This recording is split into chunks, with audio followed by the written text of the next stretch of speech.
G'day guys, welcome back to the channel. You might be looking at this straight away and going, what the hell is he up to today?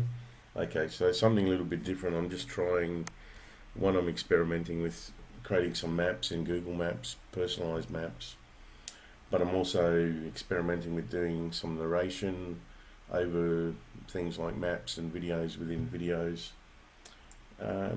So yeah, today's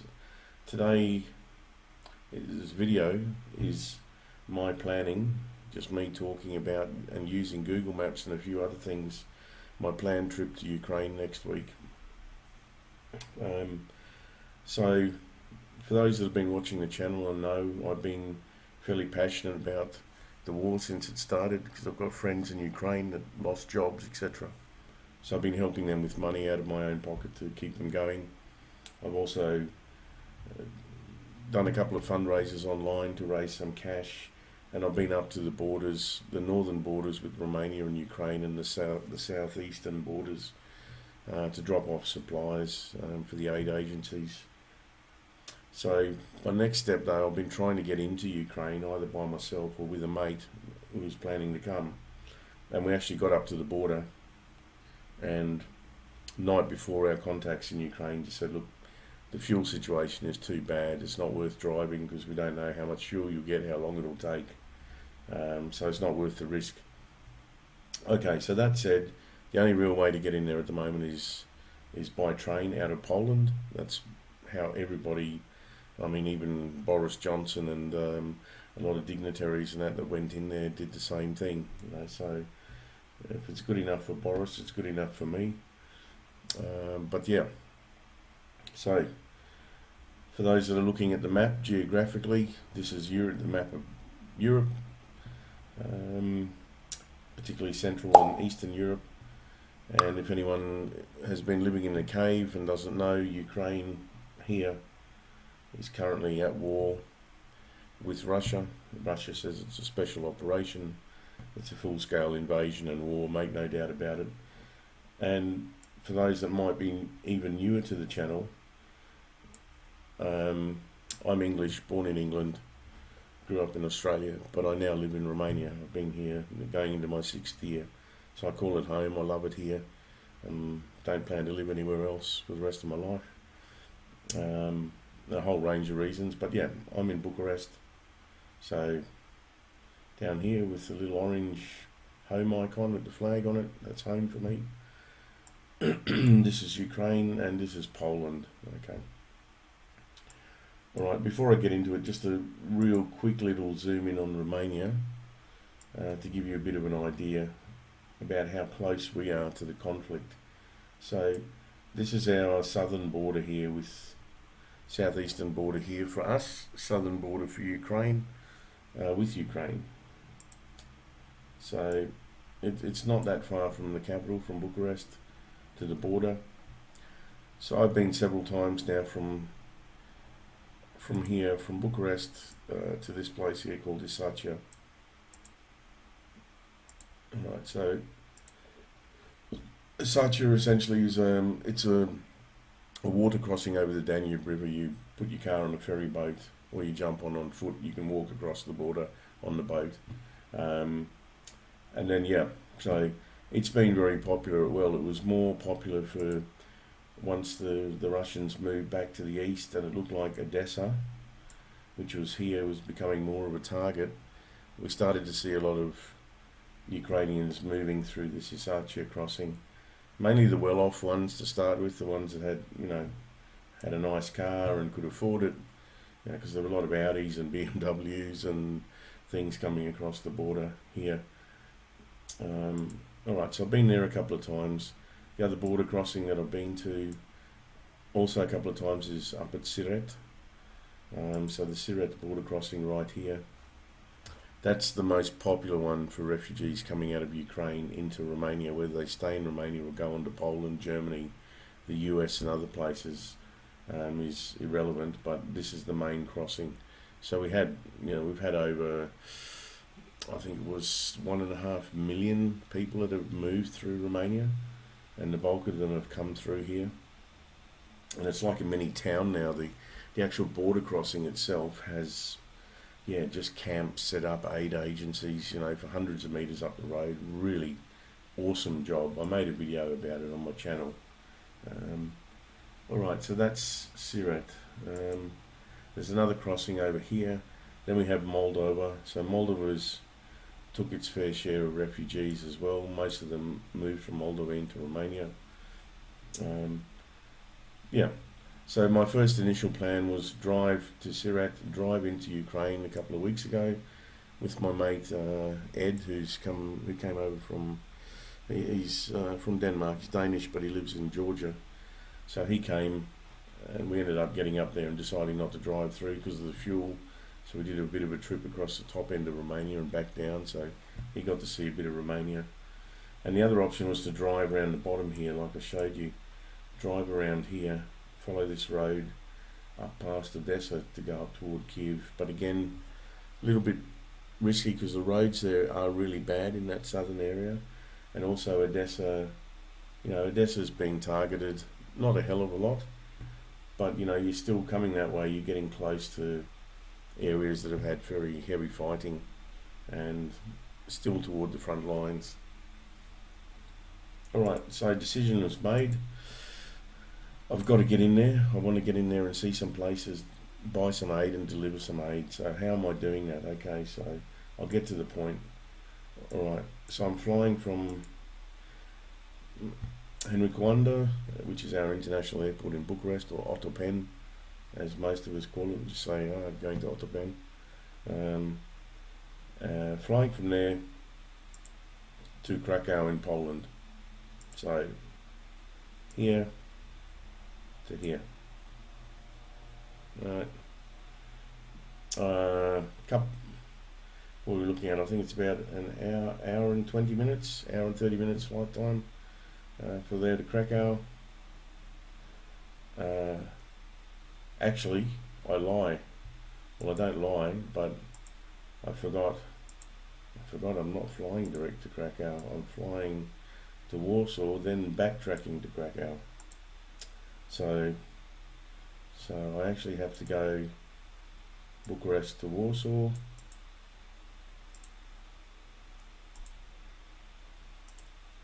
and Warsaw to Krakow. Yep. Okay, so, and that second flight is not long at all. I think it's 35 minutes or something like that, 35, 40 minutes. So it's not a lot of flying time. Let me just get rid of these. Okay, so leave Bucharest. Let's zero in on Poland now. Fly to Warsaw, like I said, catch a connecting flight to Krakow. We can fly, there are direct flights into Krakow. So Krakow's airport is John Paul II. And the reason I've put these in there, and I created all these icons myself with the different colours and different icons to use. I just wanted to pop things up, so if anyone is thinking about doing this or getting in there or needs some information, you get a bit of an idea about the names of places. So John Paul II Airport, fly in there, and I'm going to stay there for 2 nights. So it'll be a night of flying, a day to relax, the next day pick up anything I need to find in Krakow, a couple of things I want to buy. So staying at the Ibis. The Ibis Krakow is literally from the train station, probably a 5-minute walk, 10-minute walk, and I believe the airport, from the airport to there is about 20-25 minutes. Alright, so stay at the Ibis for a couple of nights, then when I'm ready to go to the Krakow Glowny station. Beautiful building. I've never been out this side.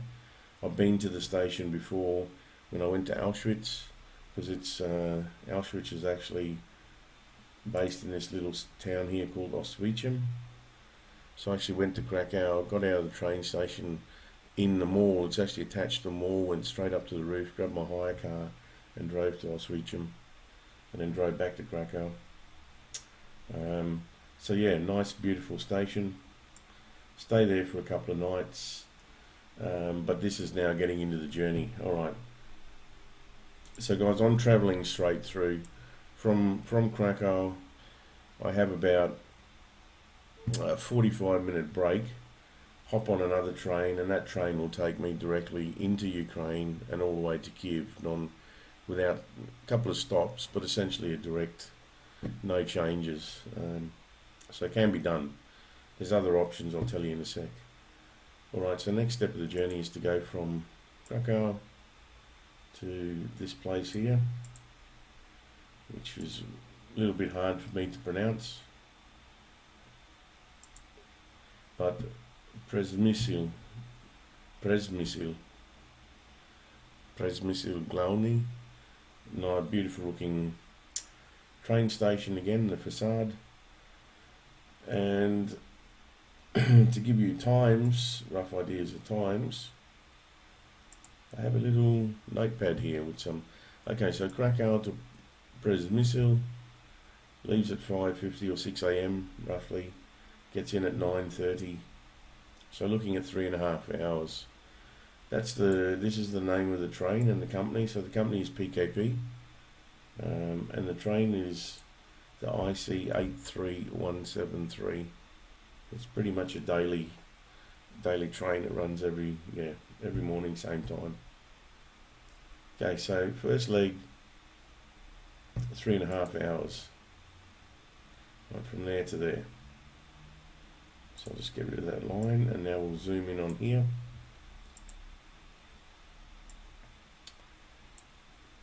Okay, when I get to Przemysl, actually that's on the way back, so it's alright, I'll show it now. I don't need to stay there on the way through, but on the way back, yeah, the train timetablings, they sort of miss each other by about an hour. I get in at 8 p.m. on the way back, and the last running train leaves Przemysl for Krakow at 7:15, so you just miss it. So that's alright. I booked into this hotel Europejski, which is 50 metres from the train station. You can actually, back in this picture, the hotel is just over here somewhere, right on the corner.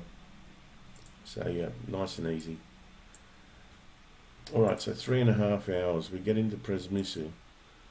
Przemysl, we wait until 10:15 a.m. Alright, so we've got 45 minute wait. Then we go from Przemysl direct to Kiev. Alright, we depart at 10:15 in the morning, and we get into Kiev 10:30 same night. So 12 hours on the train. That's the train number again, IC 706, and it's actually a Ukrainian train that crosses into Poland with all the relevant checks and heads back again. Okay. Alright. So we get off there, we wait for a bit, we hop on that train 10 in the morning, and we first little step I'm led to believe, because I haven't done this, but is to go to this place called Medial, just here. So Medieka, sorry. There's a border crossing, and there people come on the train. Obviously the relevant guards, etc., customs people come on, do their checks. Can take a little bit sometimes apparently, but not too bad from what I've read. Alright, and from there, once the checks are done, we head on our way to, first stop on the agenda is Lviv, over here. So I'll zoom out, add another line, so off we go to Lviv.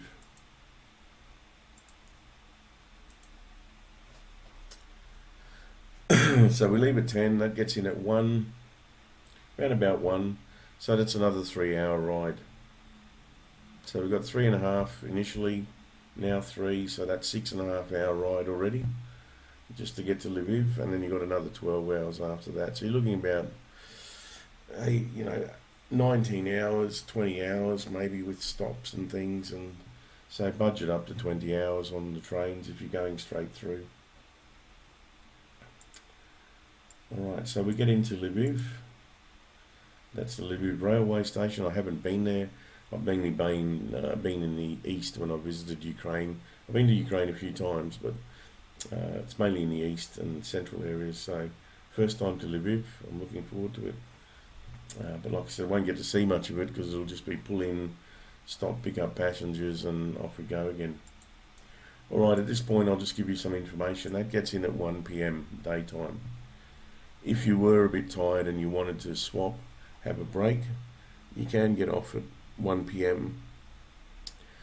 Book into a hotel for 6 or 7 hours and then catch the 9 p.m. train. There's a 9 p.m. train that comes through to Kyiv at night, and it has sleeper carriages as well, so you can get a sleeper and a private sleeper if you want. It's like got 2 bunks in it, but you can pay a bit extra and you get it to yourself. So yeah, if you want to have a break and then hop on a sleeper, you can. Alright, but I'm going all the way through on the same train, first class. I bought 2 seats, so that's my little luxury.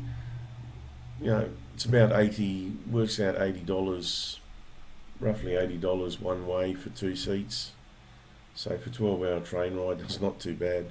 And the 2 seats just gives you that added bit of luxury to not be squashed up next to someone for 12 hours, have a bit of room to move. Okay, so I'll zoom out again. Alright, so from Lviv, we can see Kyiv up here, that's our destination, and I believe the train goes this way. So it goes through this town, this town, this town, and then it heads up here.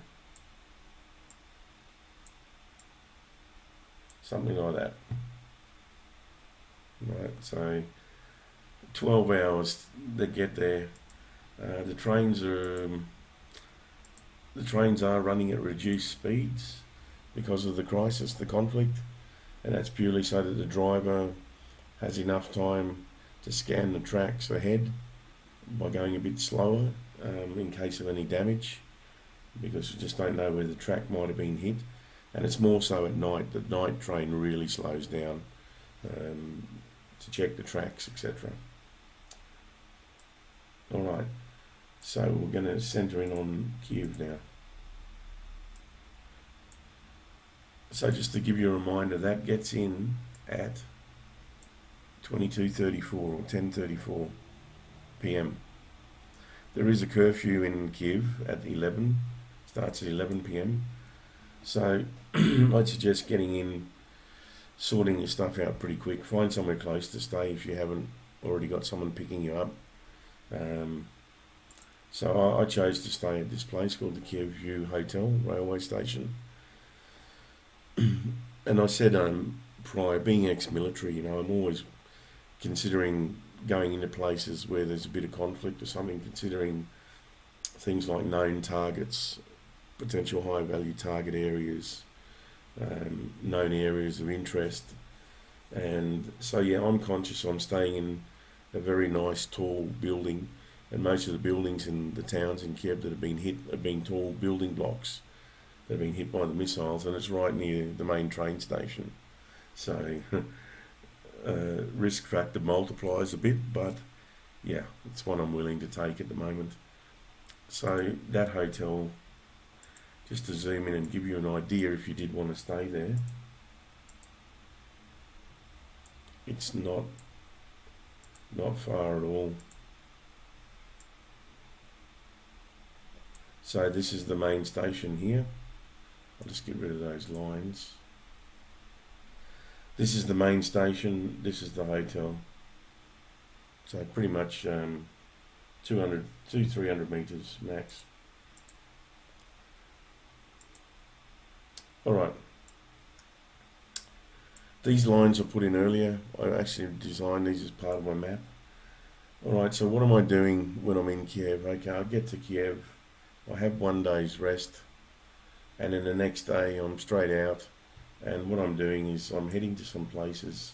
You can see the road here, I'm heading to some places that I want to have a look at that have been on the news that a lot of people have heard about, but I want to go see for myself.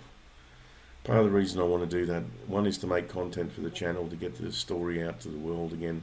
There's a lot out there, but the more of us that do it, the better it becomes for Ukraine, to counter all the bullshit propaganda that's out there saying it's not happening. You know, they're using actors, they're shelling their own buildings. What a load of absolute rubbish, you know. But anyway, so one is to make content for the channel, to get the story out, because I'm passionate about it. And the other one is to go and see what type of aid is needed. I want to fill up the car that I'm going in with as much as I can. So we'll buy stuff in the morning, and stuff like bread and sausage. You know, people survive in Eastern Europe and Central Europe on bread and sausage. You know, it's just a staple. So I'll get bread, sausage, eggs, milk, some toiletry products and things like that, and pet food. And those are the staples. Maybe some oil and flour. Put in the car, and we'll go hand that out as we go along. Alright. So the next question will be, who am I doing this with, maybe? I have contacts in Kyiv that can organise either very big logistics, so if you want vehicles, armed escort, that sort of thing with the actual army, can get that organised. So if anyone wants to reach out to me, my channel, Bits of Europe, has a channel email. If you go to the About tab on the channel homepage, you'll find my email. You can email me there. I don't use it for anything except the channel, so there's no issues about communicating. There's nothing, it's not going to affect anything. So just drop us a line there, we can touch base then via another means. Okay, but this time I didn't want to go with big logistics, so what I did, I reached out to a mate of mine whose name is Max.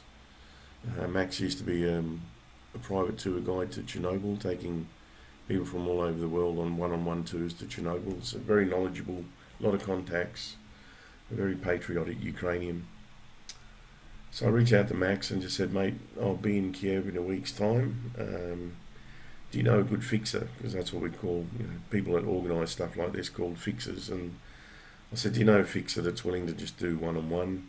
I'll pay the going rate, plus fuel, plus food. So the going rate's about $100 a day for a fixer, a good fixer. And I said, oh mate, if you're free, you can, maybe you want to do it with me. And he got back to me pretty quick and said, mate, I'm in, let's do it together. And so that's cool. So I know him, I'm comfortable with him. So it'll just be me and Max in his car, taking as much aid as we can carry. Head off early in the morning, get as much done, come back 5 or 6 p.m. So, alright, so where are we going to head first, guys? So the first stop will be here, Irpin. You've probably all seen it, you've probably all heard it on the news. Massive damage, a lot of heavy fighting here, because this was the point where they stopped the Russian advance on Kiev around Irpin. So Irpin really suffered. And they couldn't get any further than this, the Russians, but yeah, unfortunately the byproduct was this kind of damage you see in the picture I put on here. There's nothing military about this at all in this picture. Now this is just a normal people's housing block, quite a new one, personal car, just trashed, damaged. So we'll go and have a look at Irpin. We'll then head up the road a little bit to the next stop here, which is Bucha. Probably everybody's familiar with Bucha by now in the news, maybe not, but most that are following it will be. This is the place where they found the mass graves, so hundreds of people, 100 Ukrainians in mass graves. Not only was the town decimated, as you can see again, all these blocks are just ruins, but yeah, apparently there was mass killing there, genocide. So there's a lot of different agencies and people in there at the moment, doing forensic ID, taking pictures, gathering evidence, because this will go to The Hague, I'm assuming. at some stage. They've already identified people that were responsible, i.e. the actual army, Russian army units that were in there, the members of the units that were there. So they know who was there, they know the identities of a lot of them now. So we'll have a look at Bucha. I then want to head up to the next place, Hostomel. Hostomel was the home of the Antonov Air Company as well, Antonov Airlines. And it suffered greatly as well, but the main thing was the airport. The Russians took over the airport there. It's actually called Antonov Airport.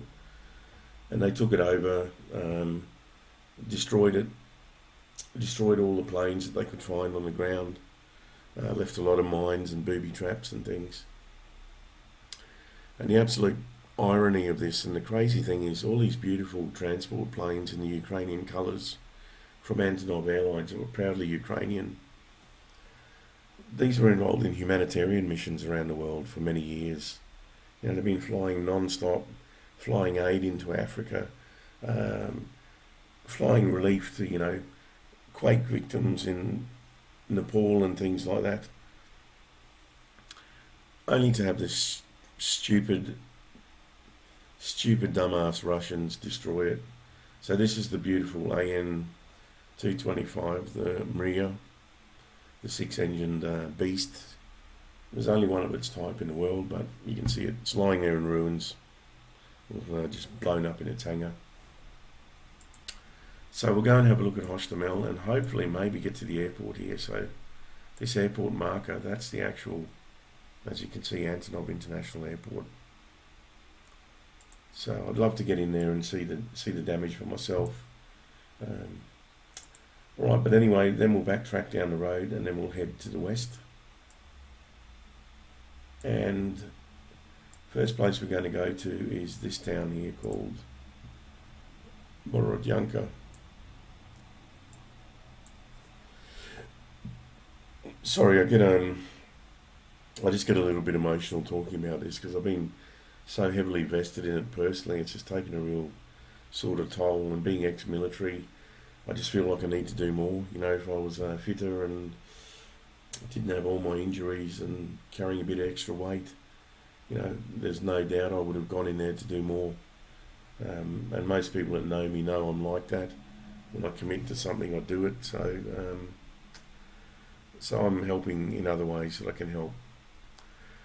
Alright, but this image here, Borodyanka, was, I suppose, made famous by the images of this block. So it was hit in the middle by one of the Russian cruise missiles. And there's nothing left of the middle of the block, it just disintegrated, and eventually the middle collapsed. So Borodyanka was heavily involved in fighting, very badly damaged. And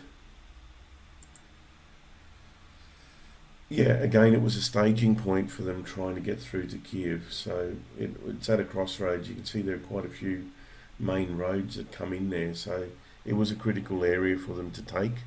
They needed to hold it, Russia, in order to start to stage and get their convoy together to get pushed through to Kiev. But again, you can see this line here. That's where they eventually stopped. All right, we're going to continue up to the north now. Head north. The next stop will be a place called Ivankev. Okay. So Ivankev suffered a lot of damage as well. It was the first place in the war that was actually captured by the Russians in the conflict and taken over and owned. You know, it fell under Russian control until it was taken back. And the reason the Russians needed it and wanted it, I'll give you an idea by just zooming back. Alright, so Ivankev here. This is Belarus up here. Okay, so if you know from watching the conflict, there's Russian vehicles that were marked with big white letters. So the vehicles that came in from Russia to the east were marked with a V. The vehicles that came in from Ukraine, and don't get them confused, these are not Belarusian forces, these are Russian forces that were in Belarus that came in from Belarus. They were marked with a big white O. Right. Excuse me. And they came in from two they came in from two ways. So they came down this road. Oh, down here. Alright, so that's one way they came in. And then I'll just get rid of those. And the other way they came in was along this road.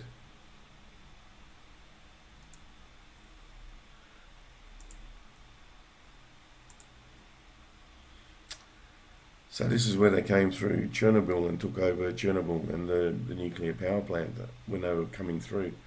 So they did face fighting, but not as stiff as they did when they got further down here, further south and pushing into the east, because that's where all the Ukrainian defences were. So they moved pretty quickly through here until they got around here. Then they wanted to take Ivankev because, again, it's very strategic. All the roads meet there, the forces met there, and then they started setting up that big convoy that we saw on the news. So what I want to do then, if I can, if we get time, is go from Ivankev to Pribirsk. So Pribirsk is where the convoys started coming together. You can see them on the road here, and it stretched all the way up past Ivankev as they moved. So yeah, this is where the first real hard fighting took place, and in the early hours of that morning, you know, when Putin ordered the invasion. Okay, so that's that. Those are the places I'll be going and looking at. The last step I'd love to get to is Chernobyl, but we probably run out of time. The road, Max has said people have been there. The road is not that good. A couple of bridges were, Ukrainians had to blow some of the bridges to stop the assault. So some of the bridges are being rebuilt, and there's a few detours. But if anyone can get us in there, it would be him, because you know he knows everyone there. But just to give you guys an idea, so the Russians came in and took over the Chernobyl site, being the reactor site. So a lot of people confuse Chernobyl township with the actual site itself, which is 20 kilometers away. So this is Pripyat, the abandoned town that supported the reactor.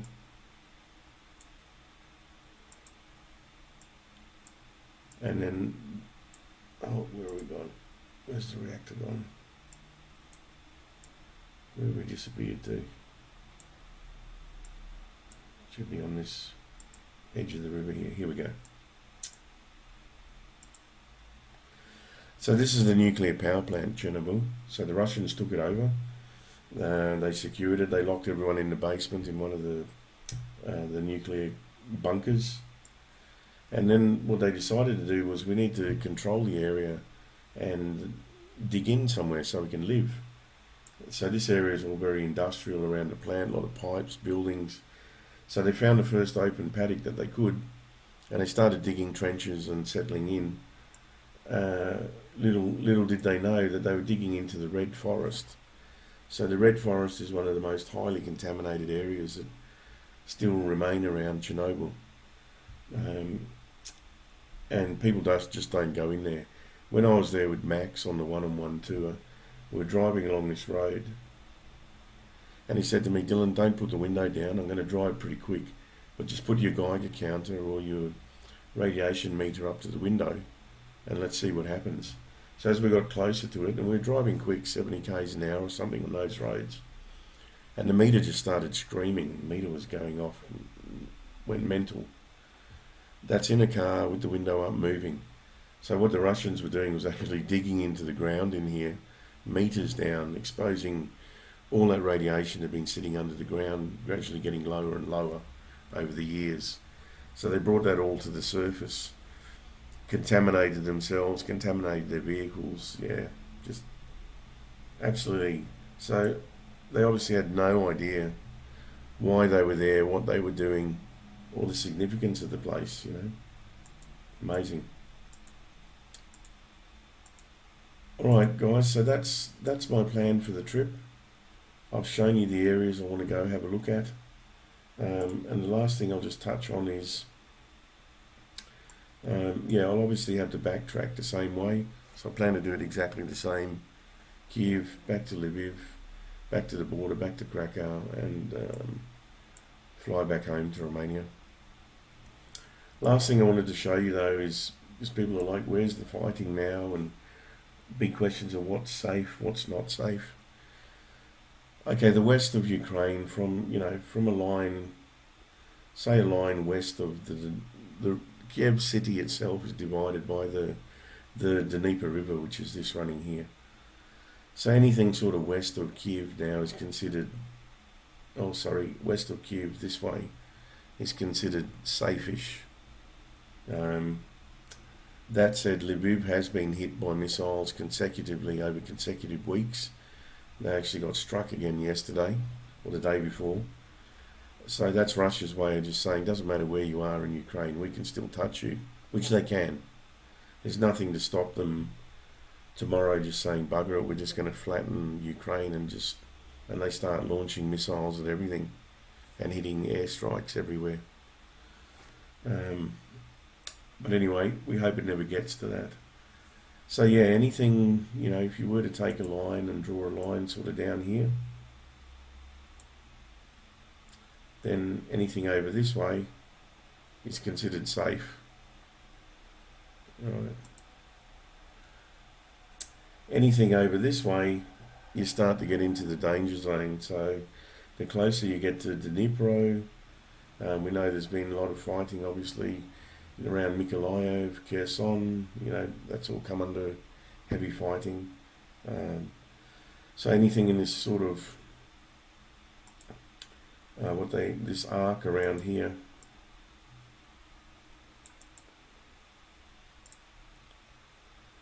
and then going back up this way, yeah. So anything around here, guys, and coming further to the east, yeah, it's pretty much, you don't go there unless you need to be there. So to give people an idea, you might have heard things like the Donbass, Donetsk, Luhansk, the Crimea, and people go, geez, it's just a bit confusing for me. Well, give you a very, very simple overview. So this big chunk of island here with Sevastopol, the Crimea, this was annexed by Russia and is effectively under Russian control, although no one in the world acknowledges it's theirs, but it is theirs at the moment.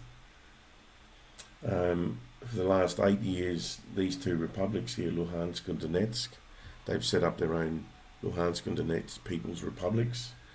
So they're actually like Russian enclaves within Ukraine, and they've been backed by Russia, there's no doubt about it. They've been supplied weapons from across the border, intelligence, all that sort of stuff. So they've been fighting with Ukrainian armed forces, and also Ukrainian loyalists for 8 years. So there's been a conflict area. It's been a no-go zone for most Westerners as well. Technically you're told you're not allowed there, but people sneak in. So anyway, and this is the Donbass, this whole area. So why did I put this red line here? Well, I put it here because it appears now that's what Putin wants. He just wants this chunk here that sort of makes his border look ugly. It's like he wants to reclaim this and have a straight line border that runs again from here to here.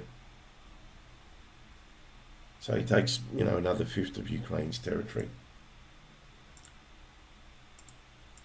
So we hope that doesn't happen. Ukraine has said they're not going to let another inch of their territory go.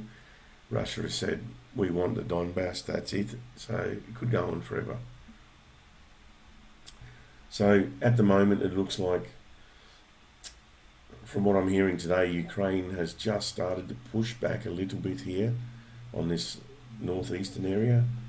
But Russia has a lot of control around the outskirts of this. And there's this chunk in the middle they're calling the cauldron. So what Russia's trying to do is like two crab claws. We call them pincers. So they have a northern pincer and a southern pincer, and they're trying to close the gap in the middle. So it's still open, and there's about 10,000 Ukrainians in there still fighting. So yeah, The reason I've said that, I'll just click on this because I think I put a picture on here as well attached to this. Well, let me go back to my hand. Yeah, I did. Just to give a visual again, so the line I've drawn is sort of down here, like the red line. So Russia extends a little bit further around because they've obviously got control of Crimea. So yeah, that shows you what I was talking about. They're trying to fill in this gap here at the moment. So you can see them advancing here. I just heard today that Severodonetsk, which was almost under Russian control apparently, is now back under Ukrainian control. So it's pretty brilliant the way the Ukrainians are fighting. When you consider they got no air support, and the only reason the Russians are having the success they're having here, we've already seen second biggest army in the world. It's just crap. It can't support itself logistically, full of old equipment, very poorly trained, lack of tactics, and even fighting here where they're supported from within their own border, they're still getting hammered. They have the luxury every day of flying their fighter missions out of their own territory. There's a big big base at a place called Kursk, same name of the submarine that sank. So they fly their Su-35s and that out of Kursk, fly in, bomb, go back across the border. And artillery. So yeah. So hats off to the Ukrainian warriors that are fighting. Man, they're doing a good job. Alright. So what I want to say, people, is on closing, if you don't have any business being east of Kiev, just don't go into that region. You don't need people in there running around that clutter the picture up, put an emphasis on the Ukrainian troops to look after them and maybe get themselves killed. There's been about 30 journalists that have been killed already. They're trying to keep journalists away right from the front lines, because if journalists start reporting, they're going to capture things like troop layouts, troop equipment, troop numbers, tactics, and that's the stuff the Ukrainians need to keep a little bit secret if they can, because they need every bit of luck that they have and every skill that they're using to fight with. So you don't need to be around this area. Just don't go there. Yep, that's my advice. Second bit of advice I have for everybody that's going there, whether you're a journalist going in to make a story, or you're someone that's just going to have a look because you're curious, go in with the right attitude, you know. Don't go in there and live it up while people are suffering. So if you've got money and you're going in there on a big juicy subcontractor's contract, don't flash it around. You know, don't show off that you're staying in a nice hotel and you've got a lot of cash, because there's people that are struggling. If you have anything you can help with, help out. And for those that are going into the areas where the cleanup's taking place, just show a bit of emotion. Like these areas I'm going to here, where there was a hell of a lot of heavy fighting, they're cleaning up now. Obviously there's a lot of cleanup to be done, a lot of rebuilding. There's still dangerous areas because the Russians pulled out and they mined everything. Mines in playgrounds, mines in their dugouts, mines in vehicles. There's a lot of cluster munitions around as well. So you've got to be careful, and again, being ex-military, I'm more conscious than others of what I can touch and not touch and what to look for, and just that gut feeling about things, whereas people have got no experience in these areas. They've got to be there with someone, or just shouldn't be there. Other thing is, if you're in these areas, don't be standoffish with people. You know, if you see an old grandma there that looks like she's struggling, go and give her a hug, offer her a hand, give her something that you have. And it goes for anybody, you know. It means a hell of a lot when they see an outsider coming into an area where they've lost everything, they're destroyed. For someone to come in and just give them a hug, a few warm words, show a bit of empathy. Sorry, it affects me just talking about it. That means a hell of a lot, because they know that they're not on their own. They know it's not just them and their government. battling big bad Russia. They know the rest of the world is there with them.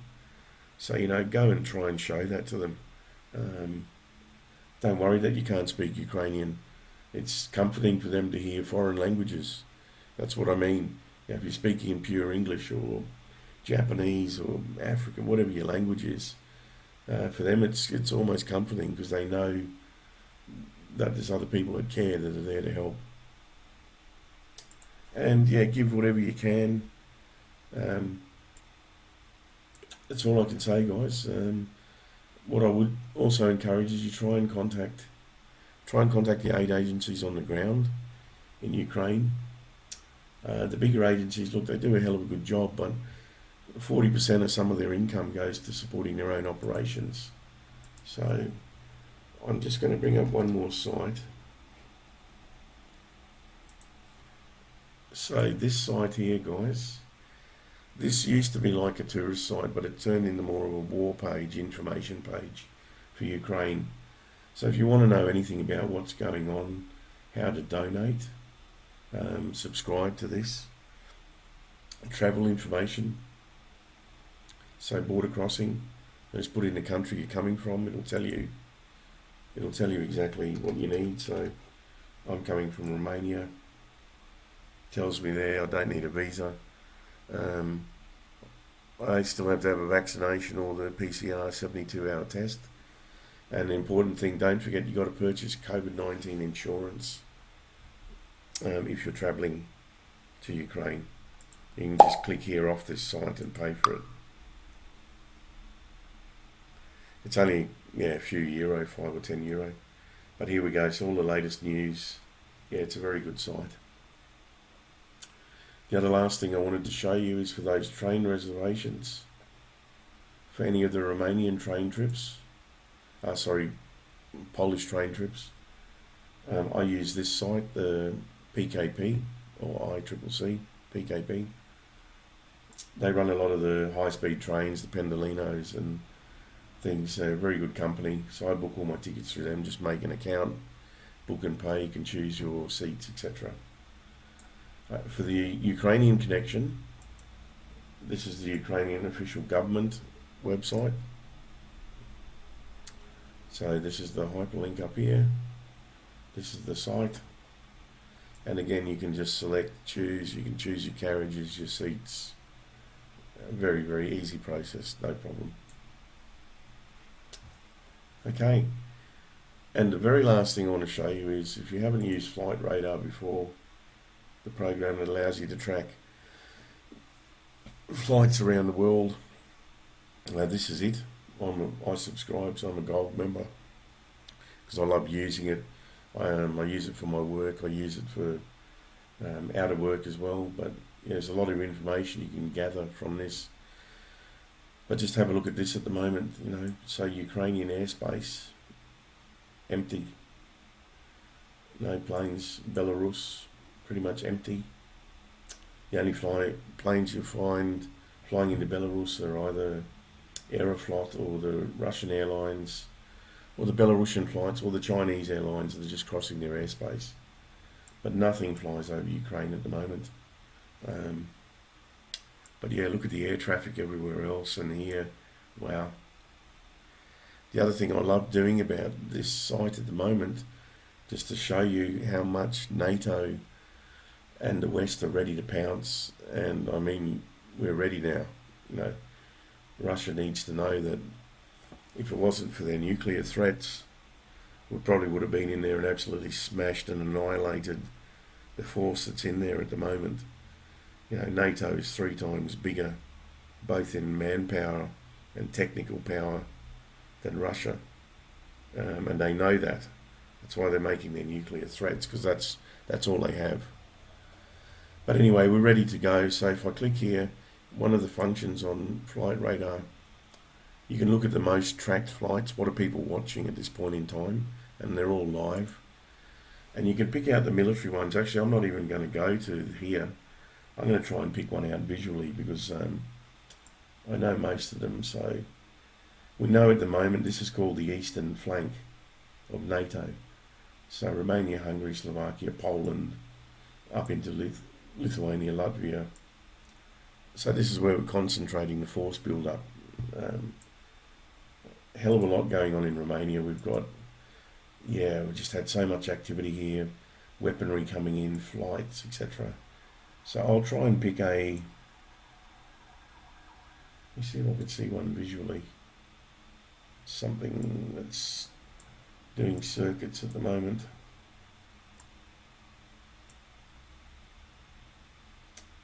That's all commercial at the moment. That's commercial.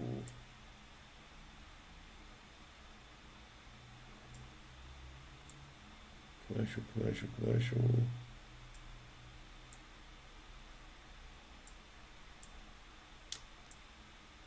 Could be in a crossover period too, just as I say, let me find something.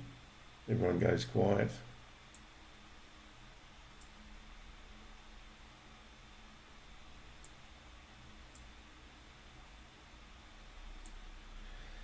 Because what I'm looking for, guys, is we have a constant presence in the air. We have air patrols, or CAPs, combat air patrols, taking place all the time now along the border. And in order to support that and the surveillance planes that go up, we have to have things like tankers in the air non-stop every day. So between sort of Canada, the US, the UK, there's normally tankers up in the air non-stop. So they just go up, they sit and do circuits, and if anyone needs to refuel, they pull up and refuel in mid-air. So I'm just trying to find one at the moment in amongst all these call signs. Okay, let's have a look at this one, NATO 1. Okay, so NATO 1 is a Boeing Sentry. So this is an airborne surveillance platform. Alright, so it's eyes and ears and it listens. So where's it coming back from?